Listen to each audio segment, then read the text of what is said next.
O pecado que herdamos. Bom dia, hoje é sábado, 16 de agosto de 2025. Vamos para a nossa meditação de hoje, Fé que Transforma. Nosso texto se encontra em Romanos 5 e o verso 12. Portanto, assim como por um só homem entrou o pecado no mundo, e pelo pecado a morte, assim também a morte passou a todos os homens, porque todos pecaram. Paulo aqui nos leva à raiz do problema humano. Ele não está apenas falando de erros ocasionais ou comportamentos inadequados, mas da nossa condição espiritual. O pecado não começou em nós, ele entrou no mundo por meio de Adão. E como uma doença hereditária, passou para toda a humanidade. Davi reconheceu isso quando disse: "Em pecado me concebeu minha mãe", em Salmos 51, 5.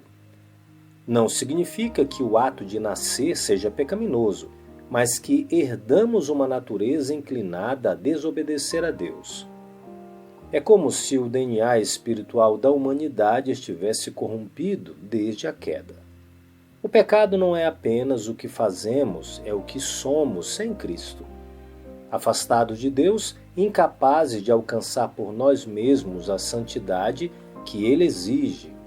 E a consequência é clara. O salário do pecado é a morte, Romanos 6, 23. Mas aqui está a boa notícia. Se por um homem entrou o pecado, por um homem perfeito, Jesus Cristo, entrou a salvação. O mesmo capítulo de Romanos mostra que, assim como a condenação veio por Adão, a justificação veio por Cristo. Quando Paulo escreve, por um só homem entrou o pecado no mundo, ele não está apenas narrando um fato histórico sobre Adão, mas está estabelecendo o fundamento para entender a necessidade da redenção em Cristo. No capítulo 5 de Romanos, ele está mostrando um paralelo. Adão trouxe pecado e morte. Cristo trouxe graça e vida eterna. O termo pecado aqui vai além de ações erradas. Ele se refere a um princípio ativo que passou a governar a humanidade. Como um vírus letal, o pecado entrou e infectou cada ser humano desde o nascimento. Quando Adão caiu, ele não caiu sozinho. Ele caiu como cabeça representativa de toda a raça humana. Isso significa que todos nós nascemos já afastados de Deus, com a inclinação natural para o egoísmo, orgulho e desobediência.